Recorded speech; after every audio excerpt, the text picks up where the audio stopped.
Hey techies, it's Stanley here. Do you have way too many smart home apps installed on your phone?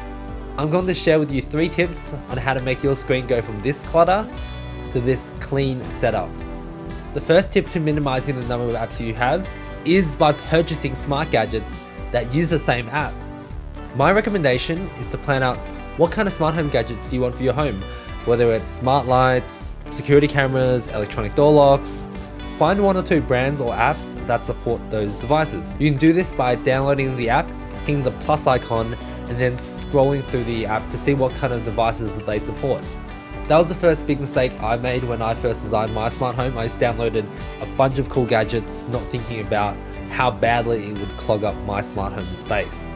Eventually, I pretty much decided to commit my smart home to the Tuya platform using the Smart Life app. That's because in my experience, they offer the vastest range of smart devices, and that gives me the confidence to know that if in future I want to invest in more smart devices, they will be very likely to support it. You may have purchased a smart home item from a big box retailer such as Bunnings, Kmart or IKEA and thought, hey, this looks really similar to the smart home app. That's because these retailers are also using the Tuya platform and they're applying a skin on top as a way of branding. What this really means though, is that you can actually use those gadgets from Bunnings or IKEA in the Smart Life app as well. Number 2, sometimes though, you might come across a smart device that you just really want, such as the Ring doorbell or the Roborock vacuum. In these situations, you might consider running your smart home through Google Home, Amazon Alexa, or maybe HomeKit. I'd say 90% of smart home gadgets are supported by Google Home and Amazon Alexa. So you could just download the native app and then link it to Amazon Alexa or Google Home, which will then automatically pull those gadgets into a single page. Even if all your gadgets use the same app, I would still highly recommend using Google, Alexa, or Siri just to enable those voice control functionalities.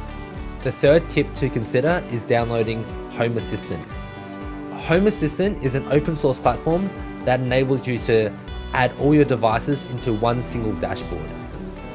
It's an extremely powerful and flexible tool to enable you to control your smart home from your smartphone and your desktop. HomeAssistant also allows you to run your smart home offline, along with plenty of other cool features that I might cover in a separate video. However, as amazing as HomeAssistant is, I gotta warn you from personal experience, it is not the simplest process to set up, but if you have the guts and determination, HomeAssistant might be your best bet. Well, there you have it. Those are my 3 tips on how to stop smart home apps from clogging up your phone and simplifying your smart home experience. All the smart home gadgets on the Simple Smart Home website use a Smart Life app, so feel free to check us out. And of course, please like and subscribe for some more helpful smart home content, and let me know what other tips you want to hear from me. And remember, stay smart.